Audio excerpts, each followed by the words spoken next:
Okay, hi everyone. Welcome to Haley Car TV. And today I have a really special and exciting guest to introduce you to. This is Elise Watson. And Elise used to be one of my clients. Well, she's been a long-term person in my business and a friend of mine as well.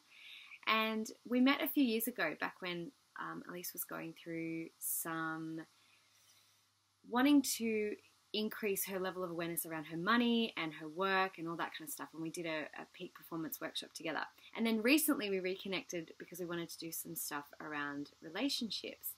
But Elise is absolutely killing it. So I really wanted to bring her on here today and talk to her about some of the things that she's been doing, because I think it can really help anyone who's looking to change their money mindset or their relationship mindset, and to talk about how that can actually happen if you think it might not be possible or you're not really sure. So welcome, Elise. Thank you, Haley. It's such a pleasure to be here. And right off the bat, I'm like, it's totally possible. Whatever it is, it's totally possible. So exciting. Yeah. So do you want to just share with everyone, where you've kind of come from and what your story's been over the last couple of years? It's really exciting. Yes, definitely. I remember it so vividly. I think you had just started your business, and you were doing a lot of reaching out to people on Facebook and talking about like how you can help and what your sphere is. And I was at the time I was in the United States studying over there, doing a subject of my master's, and I distinctly remember thinking it was so annoying for you, like, to be talking about how easy things can be and how how your life can change in the blink of an eye if you just change the way you think, or visualizing techniques. And I remember it being so annoying that I was almost going to unfriend you. I was like at that point where I was like, wow, it's so much easier just to ignore you. And I don't know what happened, but I just went, you know what? Actually, instead of unfriending you, how about I just man up and sign up for your course and go through whatever it is that's blocking me. Because at the time I was an interior designer, which I loved, and I studied late, so I kind of felt behind my peers. So I was 25 or 26, and I just it's just like I was starting as a graduate on a really low salary. I remember it very specifically, $38,000 a year. And you can't live off that. So I was living at home. I was heavily subsidized and just compromised in any kind of way. I didn't feel like I could really enjoy much, because it's very difficult to spread that kind of salary to amongst all your needs. Anyway, so I had an incredible experience, because I was working at this great design firm. It was a wonderful job. Like, I was very, very lucky to have gotten that job, because it was like 2009 or whatever, just after the GFC, and there were no good jobs going around, and I was just lucky not to be drafting nursing home bathrooms, and instead I was working on multi-million-dollar houses in eastern suburbs in Sydney. And I was so lucky, and it was a great experience in many ways, because I got to work with very, very closely. It was a tiny company. There were four of us, and I got to work very closely with my director, who is just a wonderful doyen of interior design in Sydney. So, and that experience of her standards and meticulous nature, that has changed me and influenced me in many ways that I can reflect on now. But at that time, I was working in interior design, studying my Masters of Project Management part-time after hours, having to get the train home after 10 o'clock at night. It was just killing me. And then one day I decided to apply. I had fairly good grades, and so I decided to apply to a course at Harvard, like a semester of a course at Harvard University in the States. And I did my application process and submitted all my grades, and then I had to do an exam online, and you can just imagine my surprise, my shock and horror when I couldn't believe I actually got into this course. So then I beg, borrow and steal to get all of all of the money together to go over. And it was a lot of money, like everything I had. It was just everything I had, but you don't pass up that opportunity. So that's where I was at the time when I got your email. And I was sitting in my dorm room at my little table because I was living on campus, and I was like, I am at Harvard University and I'm making $38,000 a year. Something is wrong here. So that's when, I came back, and the course started just after I think I'd got back into the country, and it was just perfectly timed. So that's where I started. I remember. But I didn't know that you nearly unfriended me on Facebook. Oh, okay. That's really funny. It was really annoying. It's like the things that make you, you know, you've spoken a lot about it, and I hear a lot about it. It's like the things that make you uncomfortable. We have this tall poppy syndrome, so I feel grateful. Well, now I feel grateful for those feelings, because anyone that I become envious of or that I find really annoying, it prompts me to take a look at myself and go, why is that annoying for me? Thanks for being so honest. You're welcome. Cool. Okay, so that's where you were at. What changed? What did you have to do?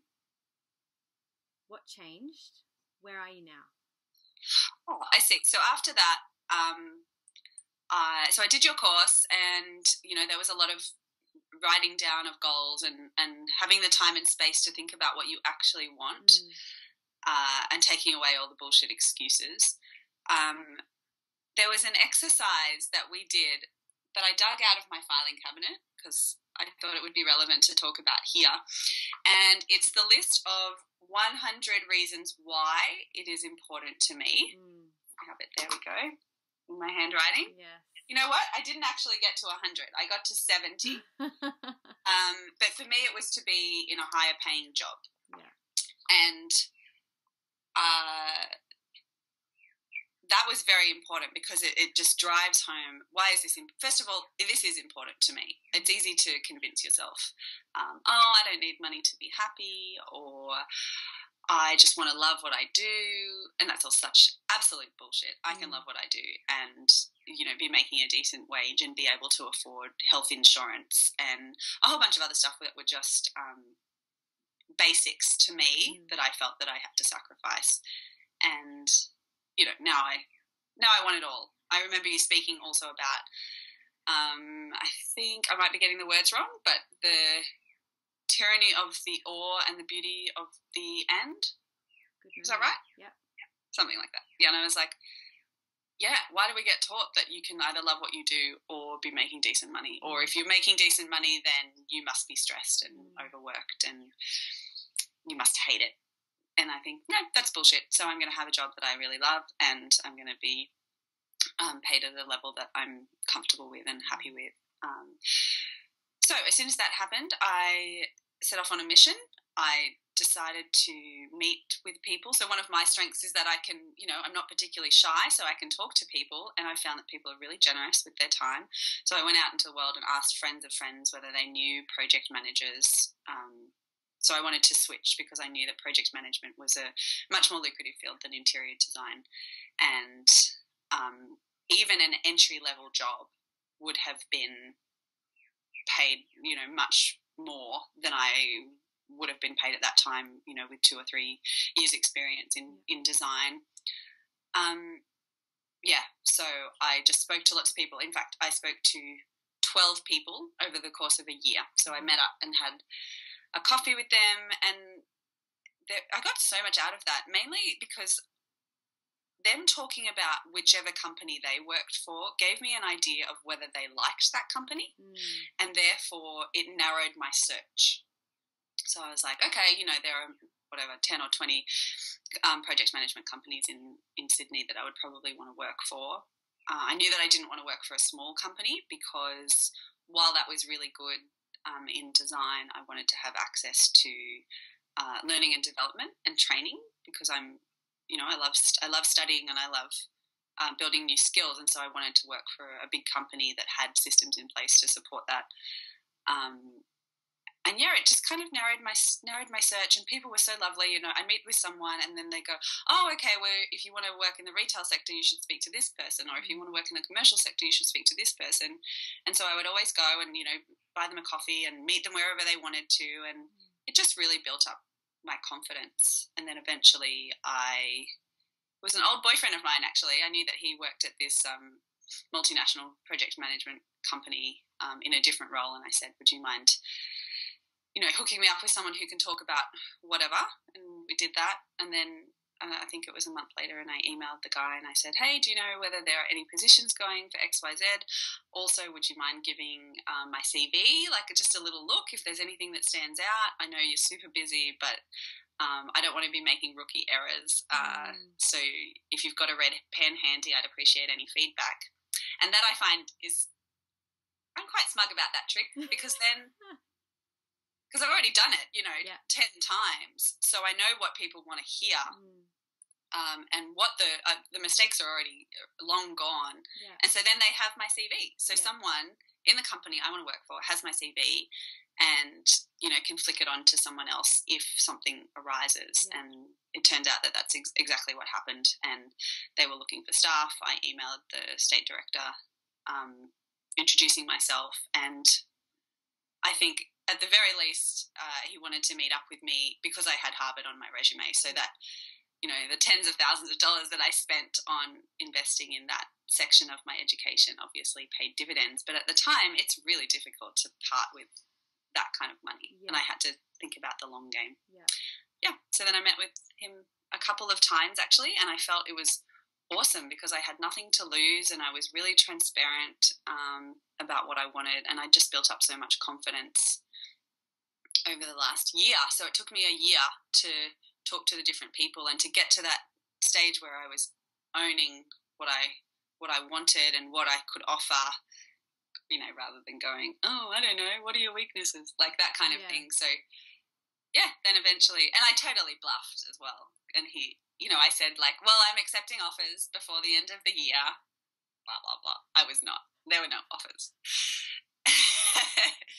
And yeah, he ended up sending me a letter of offer in the new year.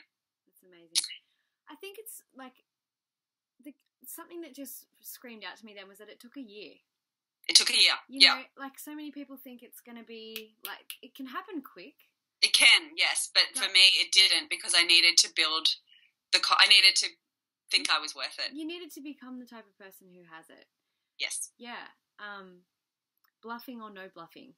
Yes. You know, like it's true. And I think that's really, really important, because when people step off on a journey of starting to go for what they want, they don't realize how freaking long it takes to get from one mindset to another and really pad out your life at that level so that you can just walk into whatever it is that you want. So that's really awesome.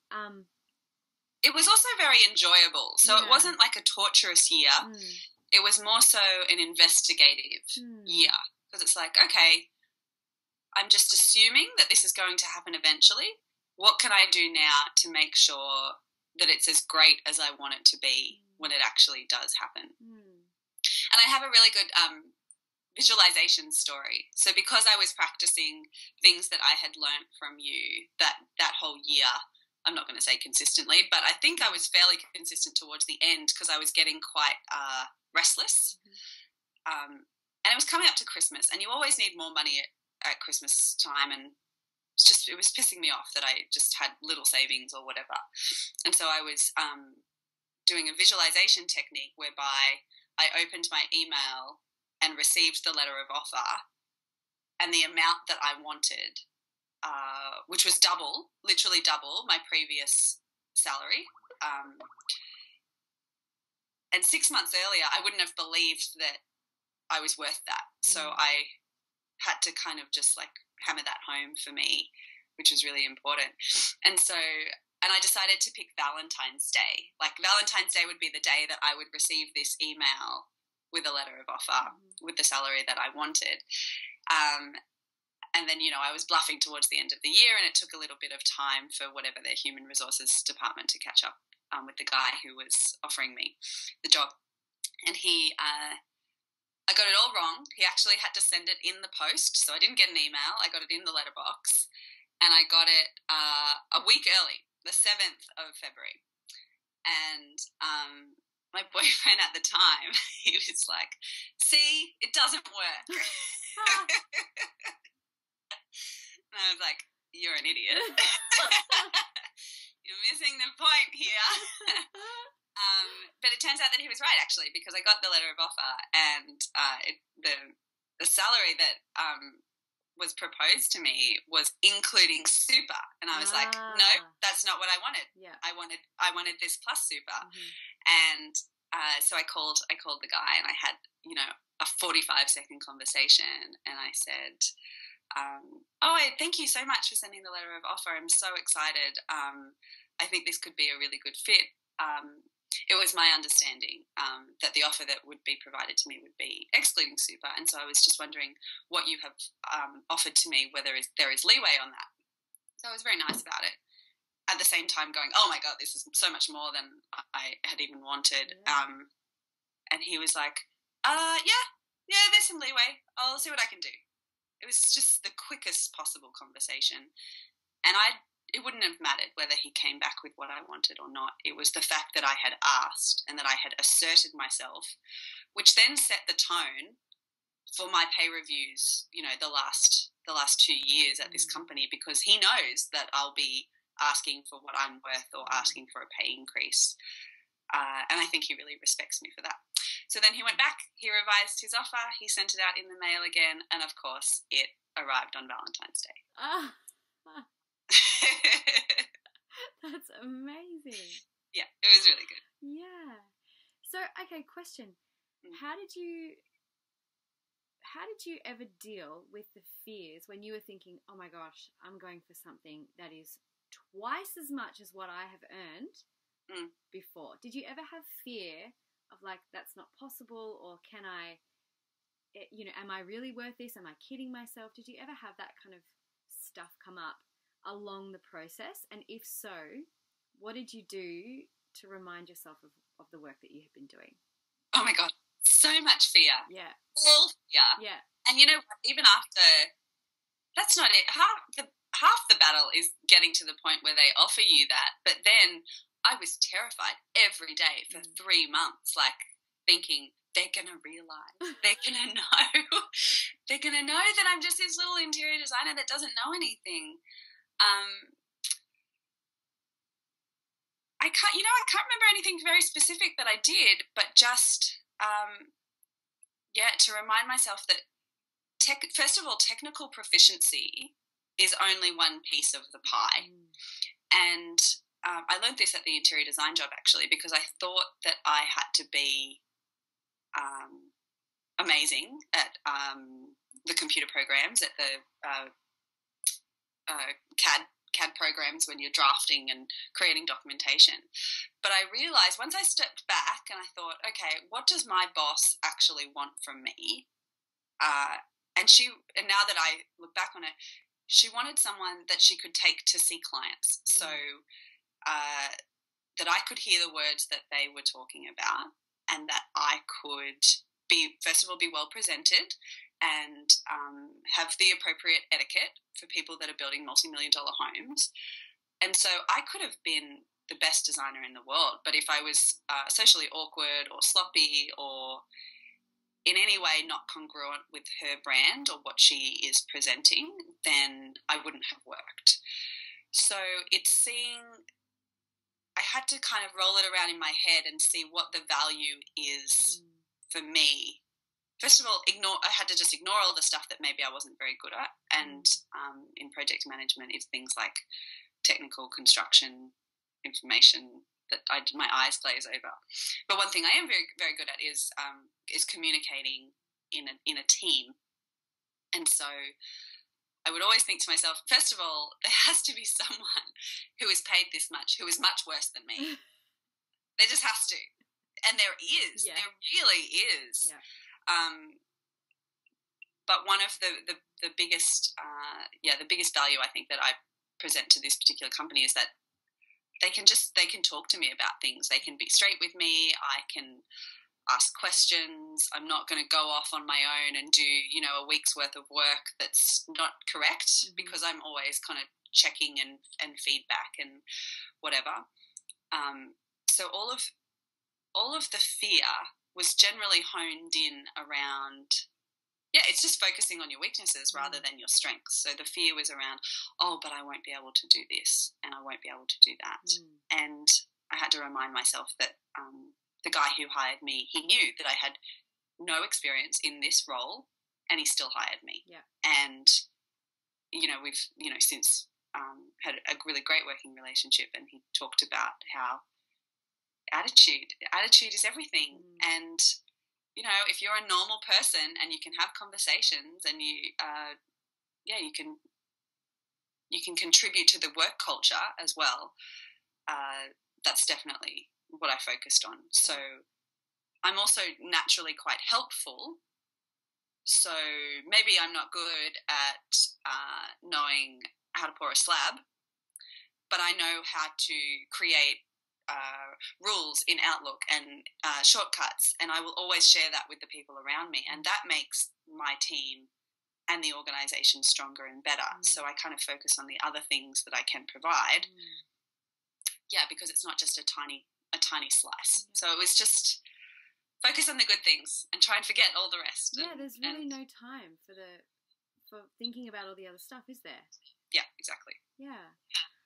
Now you have gone from there, and you've just killed it since coming into this job as well. I've watched you, and you have told me stories about the things you have done since moving into this new career in terms of asking for raises and really asserting your worth. Yeah. And nailing it. And even when it didn't go the way that you wanted, you've nailed your response as well. Is it okay if we talk about this? Because I think this is something that so many people would love to hear about your story, about how to do this. Absolutely. Success and failures. Because we'd love to think that you apply yourself and it just works out exactly how you want. And it's much more fun when that does happen. But, whatever, 10 steps forward, 1 step back, I'm fine with that. Yeah, absolutely. So you've come into this place. It was double what you were earning previously. It's the first time you had worked in this industry, and you owned it. You were there and you were supposed to be there, and it was perfect. But there could have been opportunity for you to focus on all the fear and all the reasons why this might not be, this is abnormal, I shouldn't be doing this, I don't have permission or whatever. But you didn't. You stayed here. And not only did you stay, you've actually excelled. So you've gone on, and tell us what has happened since. Okay. Well, first of all, because I'm a good communicator, I was placed in some really good teams. One of my greatest, when I was interviewing these people, one of the things that I always said, which I think is another bit of trickery, is I would always ask about them and their team and who are the highest performing people in their company. And I would talk about there's a Steve Jobs quote that I'm butchering that is A players want to play with A players. And I like that because it implies I'm an A player even when I didn't feel like it. So I got put on quite good teams just because, it was easy to throw me in there and start me with people because they knew that I wasn't an idiot, hopefully, or that I would ask questions at the appropriate junctions and then shut up and get on with it in the other, that intuition kind of thing. So since then I think the first year I asked for a 10% pay increase and I got it. And I thought, I didn't think they would give me 10%. Yeah. And then I was annoyed because I was like, they've been underpaying me for a year. And also I coached other women. There was a girl around a performance review time. There was a girl who came up to me. Well, no, didn't come up to me. Was talking about it in the bathroom because all the best female conversations happen in the bathroom.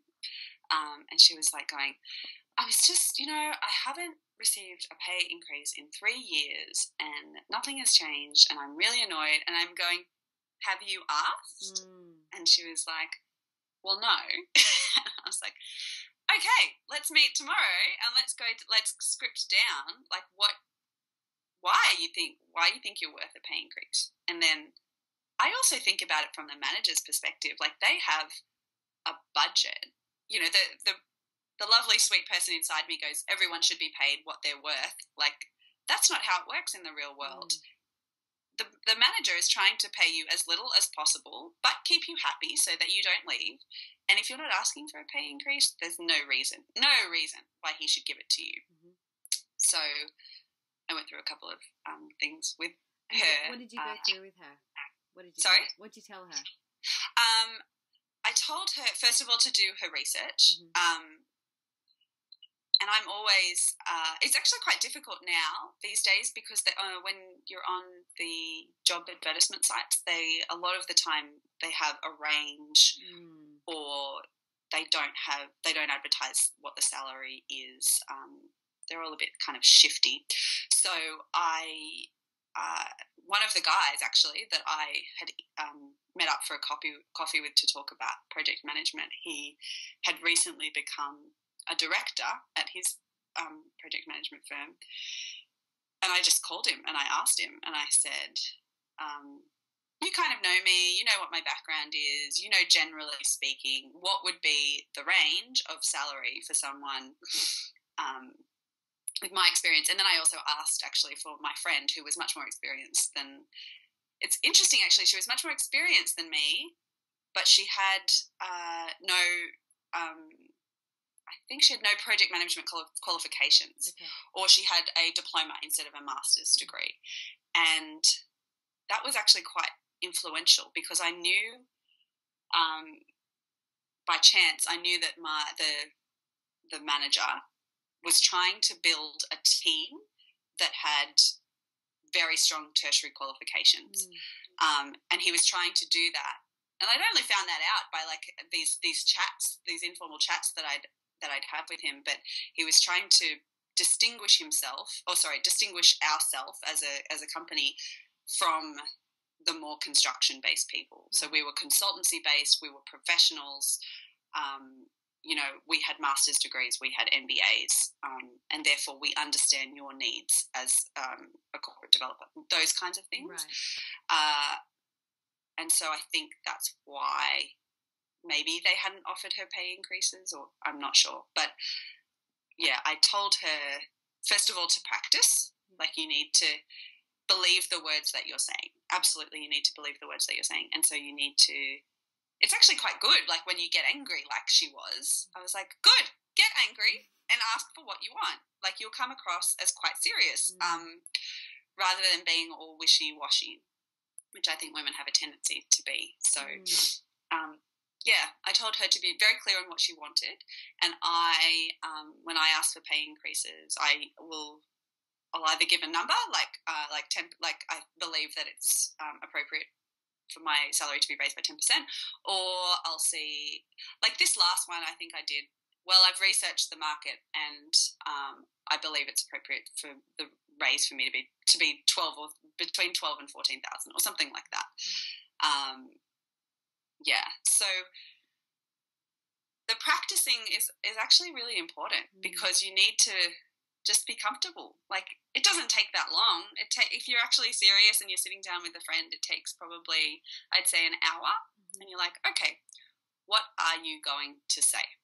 And what are they going to say? They're going to, you know, and in that case, maybe they were going to say, yes, you're very experienced, but you don't have this qualification, and therefore you sit within the lower range or whatever. I don't think they did say that, but she has to be ready to counter that with, yes, absolutely, that person has that qualification, but I have experience in XYZ, and I've been with this company for this long, and I contribute in many other ways. So it was definitely being clear, doing your research, and practicing.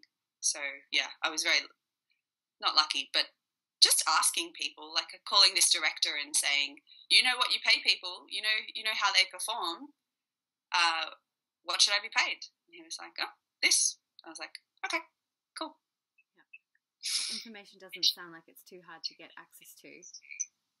Oh, it's definitely not. Yeah. Especially, I mean, it's different if you go up to someone and say, "How much do you get paid?" Like, then they might be a little bit coy. Yeah, but how much generally do people get paid in this arena? You've got nothing to lose from asking that.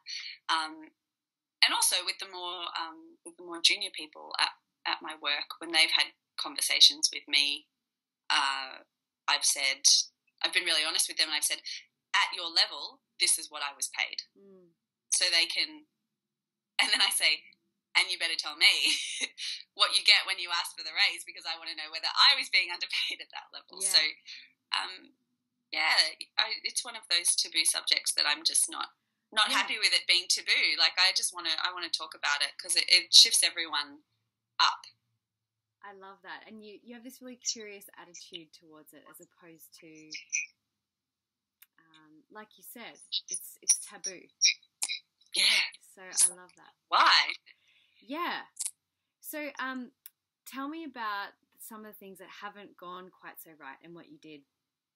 Oh, okay. Yeah. So this wasn't so long ago. So this must have been my March review, when I went in there so confidently, and I said, I'm due for an increase of between $12,000 and $14,000,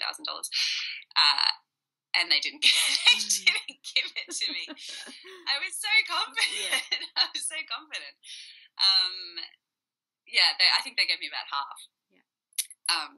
Which was still a win. Yeah. It was still a win. Yeah. And also one of the great things about jumping from design to project management is that I just feel so rich every day as it is. I have such a level of appreciation and gratitude that it's funny, actually, that I can do that in parallel, that I can feel so grateful, but I can also fight. Like, maybe that's why I'm curious rather than desperate or cheeky. It's like I can do both. I can fight for what I'm worth, because it's like that in life, right? It's like with the right relationship, ask for what you want. It's like in friendships, it's like being true to yourself. It's like, let people know how you feel and what you want and what you need. And it's just taking care of yourself. So it didn't go very well. It didn't go exactly how I wanted it to go. And I was like, oh, okay, that sucks. And I kind of forgot about it for a little while. But then recently, in the last couple of weeks, there's been a couple, things change. Like, if you're actually paying attention, it's funny because you usually have a performance review once a year, but things change in between, and you definitely have to pick your moments. But recently, the industry is very, very busy, and therefore I know that the company I work for has been trying to recruit people so that they can, work on more jobs, because we're all super stretched as it is, which is, kind of pissing some people off at the moment because they're doing the work of, 2 people or whatever. But it's really difficult to recruit people because it's a very competitive industry. And so I've just realised, in the last few weeks, I'm like, their motivation to keep me is much higher than at the beginning of the year, because they're already stretched. And if they value me enough to have given me pay increases for the last couple of years, well, they must think that I'm worth keeping around. They're like, maybe if they didn't think I was that great, they'd go, yeah, whatever, we'll give you 2% or 3%. Yeah. And then if you leave, no big deal. Yeah. We'll get someone better in. Yeah. But they don't think like that. And so last week, I went onto LinkedIn, which I never do. And there was 100 emails from recruiters, talking, going, hey, we've got these jobs and whatever. And I was like, oh, that's interesting. And so I'm actually quite happy at my company, but I want the rest of that pay increase. So I want to be able to meet with recruiters and know where my value sits. And it's funny, I never would have done this a couple of years ago because it feels like game playing and it feels disloyal. But it's actually extremely honest because, I went to them, I asked for what I wanted, they didn't give it to me, I'm seeing what other options are out there for me, and then I will make an informed decision at the time that it becomes relevant. Yeah. But it feels so empowered just to know. Like if I go to the meetings with recruiters and they tell me, oh, okay, you're actually sitting towards the top end of what we would expect for your level of experience, I'll go, okay, yeah. you know, and back in my box, and I'll continue on with my life until I build other skills that I think will be more valuable. But yeah, time really flies. And the last couple of years that I've been in this job, I've been on 3 very high-profile projects that, unfortunately, it just looks good on paper. And therefore that informs the perception of my value. Mm-hmm. So yeah, I guess watch this space. But I remember something that you had taught me, in that it was no means not now, and that. It's just like ringing in my head, because it was like, yeah, in March it was no. Well, guess what? It's July now, and I think it should be yes. Yeah. One thing that I remember you telling me when we met up earlier this year was how much less women earn over the course of their career because they don't ask for pay rises. And one thing I think I really admire about you in this position is that you said that most people get a pay review, or did you call it a job review? Performance review, thanks. Once a year. And every couple of months you've come back and gone, okay, so you've got your finger on the pulse about what and you are not willing to back down and wait for someone else to say, now we'll look. Like, you're actually actively seeking that out and going for it. So what I know would be coming up for someone who doesn't do this are certain things. Who do I think I am to be able to do this? Am I good enough? Are you recognizing some of these old Definitely systems? Yeah. So I don't want to waste anyone's time. I don't want to take up too much space, or, be in boots that are too big for me. How do you deal with that? I remember very much that it was that I didn't want to disrupt the system. Mm-hmm. Because it's intimidating. Yeah. Like, who knows what happens when you, yes, you ask your boss or whatever for a pay increase. I don't know what he has to say to his boss. I don't know how much his budget is. I don't know what goes on behind closed doors. Well, I didn't. I actually do now, because I asked a couple of people. And, they all, the executive committee, they all sit around a table and they have a list of names and they talk through as a group, and I'm sure they go through, one by one. And if you are a person who has not even asked for a pay increase, why would they give it to you? Yeah. They're like, oh, this person didn't ask for a pay increase, but this person is getting really loud. I know they're working really hard. And if they leave, that job's going to be, that project that they're running is going to be in trouble. So we should give them what they want. That's how it works. Mm-hmm. So for me, it was, I don't want to ruffle feathers, or I don't want to seem ungrateful. I don't want to seem ungrateful. And it was a very personal thing. I'm like, they don't know that it was my dream to move from interior design to project management, and to be able to afford health insurance and, buying lovely presents for people's birthdays. They don't know. They don't care. They just see me, I'm someone who fulfills a role, who does the job, who keeps the wheels turning.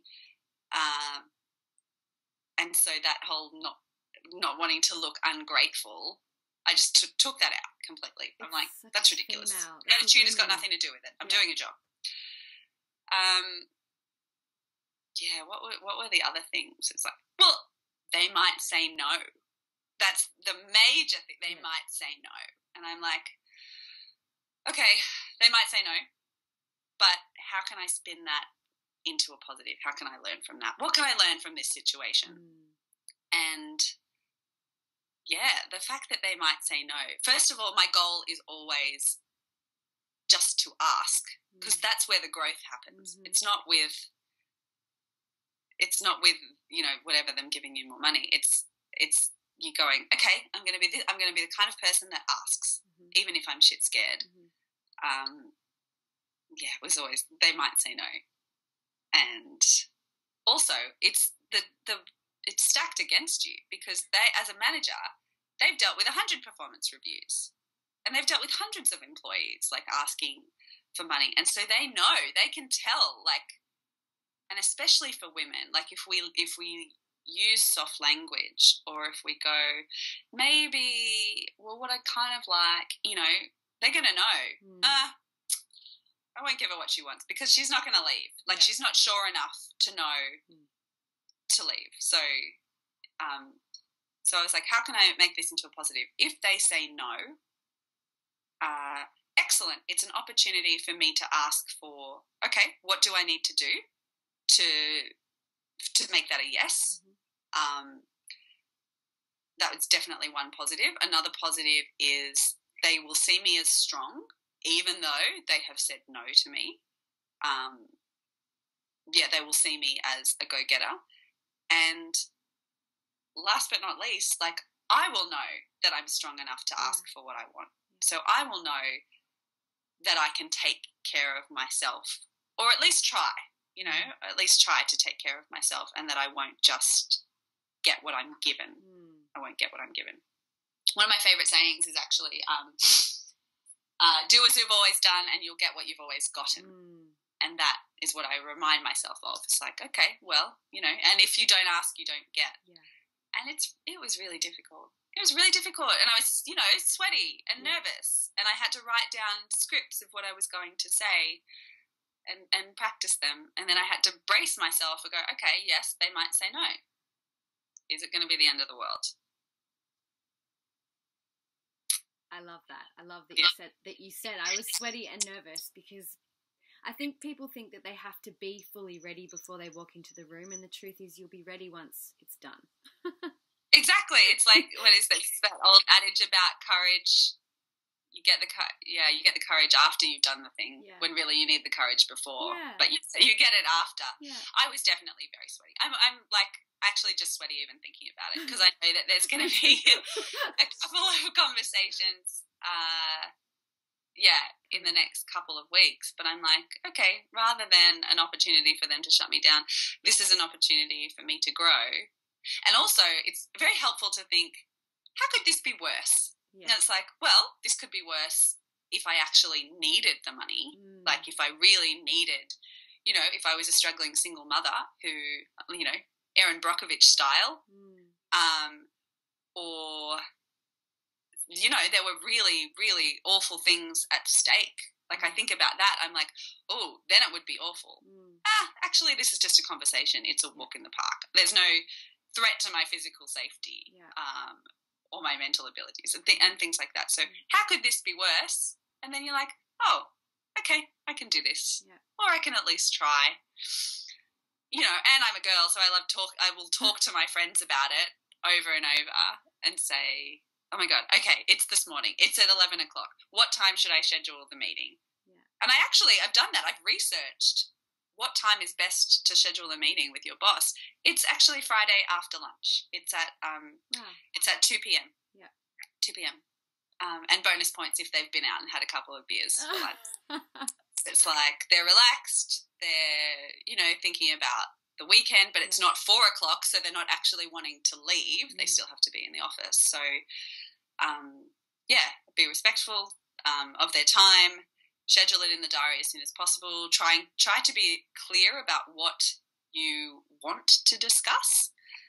You can use language like, just wanted to have a conversation about my role, or wanted to have a conversation about my development this year, or I don't know, actually I'm going to work through that wording, for the next couple of weeks. It's great to see an example of someone who is proving that just because you have a career and you're not running your own business, because a lot of people think I have to run my own business, otherwise I'm stuck in a job. And they're two ends of the spectrum. Like, you can really max out where you are in a career, and you don't have to necessarily start a business. Yes, there's the assumption that if you don't, and I've suffered from this as well this year. I'm like, well, I'm an employee, so I don't have control over my income. Yes. I can't just write a blog post and generate, $5,000 more revenue this week. Although one day I'd love to be able to do that. And I don't think I told you this actually. I took control and I've rented out my car. So I was like, okay, what other ways can I make money? Yeah. And I thought, I don't want to do markets because my time is actually very valuable to me. Yeah. I don't want to sell things like that. But I was, I just became really interested. I had a couple of grand of credit card debt actually, and it's funny because I've had it for years, like probably 3 years, probably since I got back from the States actually. And, my salary was here and now it's here. The debt has remained the same. So all of these excuses about me not being able to afford to pay it off was bullshit. And I finally recognized that and went, this has got to stop. So I rented out my car through through a website that, they can rent your car for a week or two and you get like $100 a week, something like that. And that was the sole purpose. I was like, every single dollar that I make from renting out my car, and I'm in a perfect position to do so because I have a car and I like having a car, but, I live quite centrally. I don't need a car for work. So it's sitting there for 5 days, which is just, what a waste.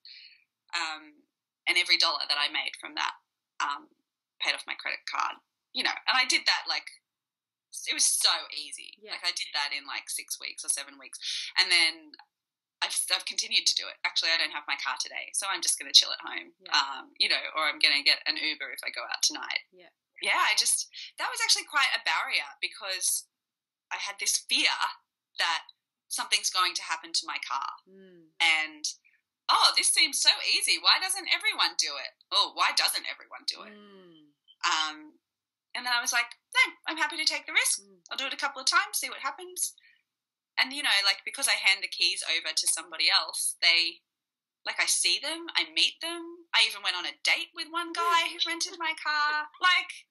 It's nice. I really like the sharing economy. Yeah. So this silly fear that people have about, what's going to happen to my stuff? I'm like, whoa, the upside is, completely clobbered the tiny, tiny downside of, what might happen. Yeah. It's no big deal. So that's worked very well. And then I was on, some momentum. And so then I was paying off my credit card faster with my additional discretionary money. And then I cut it up and I cancelled it. And now I feel really good about that. Wow, congratulations. Thank you. It's so good. It's kind of like the same blocks people have around asking for a raise. Absolutely. What's the downside? Yeah. What's the downside? Yeah. Let's just focus on the downside. Yeah. Okay, so final question. This has been so helpful. This is going to help so many people. I'm really grateful. What do you see are the blocks that women have around money, particularly working women, career-driven women? And if you could tell them anything based on what you've learned in the past 3.5 years and your experiences, what do you want to say? What do I want? The floor is yours. Okay, well, I'll tell a story. I'll tell a story. So, first of all, I would like to say that I was so at rock bottom. I'm happy now, and it's easy to look back and think, everything was so easy and so fun. It wasn't. It was really shit, and it made me feel. It just made me feel shit. I felt my life was compromised. It was even worse because I felt like I should be happy, but I wasn't happy. And then I had all these messages going, well, money doesn't make you happy. I'm like, yeah, but it pays for things. Yeah. And that, that makes you a calmer person. And it takes up a lot of negative mental energy. And it was awful. There was times where I would just, maybe it was PMS, but I would just cry and I would go, how has this happened? I felt like I put all my eggs in the study basket. I was taught that, like the rest of us, you study hard, you do a good job, things will be fine. I'm like, why are things not fine for me? But the the story that I had told myself was, if I get a higher paying job, I will work longer hours, I will be more stressed, and I will be less happy than I am right now. So that was an excellent excuse for me to do absolutely nothing. Yeah. And so then I had to challenge that and go, okay, is that actually true? So that's part of, because that was totally holding me back. I was like, oh yeah, maybe I can get more money in this new job, but I don't want to be working 12-hour days, because then my relationship will suffer, and then I won't get enough sleep, and then I'll be an awful person, and then I'll wonder why I gave up this excellent design job. And yeah. And so I had to go, okay, well, first of all, that's why it was helpful to meet for coffee with people that worked for companies, because I was like, what are the hours that you do? Yeah. What are the expectations of the company you work for? And I can tell you 100% there's no way that I work more hours now than I worked at the other job. There are definitely times of stress, but I'm like, there were times of stress at the other job. Like, that's just how it works. And yeah, I definitely had to overcome that, because it was blocking everything. Because I'm like, well, if I don't really want it, if I think bad things are going to happen, then what would happen? Yeah. What would happen? Why would it be good if I'm already thinking that it would be bad? And so I had to kind of shift that. But what I would say to women is that you just, if you don't ask, you don't get. Like, you really do. Like, that exercise to write down, throw everything at it also is one thing that you have taught me. Like, I did visualization, I wrote the 100 reasons why, I wrote the date that I wanted to have the letter of offer, and then, also showing up when I didn't feel like it. So a lot of the times I would, make an appointment for coffee with someone, and it would be before work, so I'd have to get up earlier and, find a new place wherever they were working, and I just didn't feel like it. I'm like, it's hard to just meet a new person and be on your game, and it's hard. But I'm like, it's like going to the gym. It's like, I'm doing it whether I feel like it or not. Yes. So I will be a success whether I like it or not. Yeah. So the 100 reasons why, I look at it sometimes actually, and I've even ticked off the things that were important to me. So things like to catch taxis when I need to rather than taking public transport, to pay for education whenever I need to shout my friends' celebration drinks. All of those things make my life richer. So when you put down the reasons, for why you want that, it makes the vision technicolor, and you're like, oh, that would be really great, and it kind of moves you one step forward. But yeah, I guess the number one piece of advice to women is that I would be talking to other people and asking other people what they did, because you are always so generous with your time and talking about different things. Everyone loves to share what they've learnt. Any of your clients are more than welcome to contact me, because it just feels nice to help people. And all of that pain and sweatiness that I went through, I'd love to be able to relieve some of that for anybody else. So just ask, what's the worst that can happen? What's the worst that can happen? And now you're living the end. The genius of the end. Definitely the end. So much end. Yeah. So much end. So just to clarify that for anyone who's listening, there's this concept about the genius of the and versus the tyranny of the or, where we believe that we have to have one or the other and we can't have both. So it's about asking, how can I actually create both in my life? And Elise is doing that. So thank you so much for being so generous with your time today and sharing. I'm certainly really grateful. I know this would really be helping a lot of people who are watching it. And where can people find you? Do you want to share your...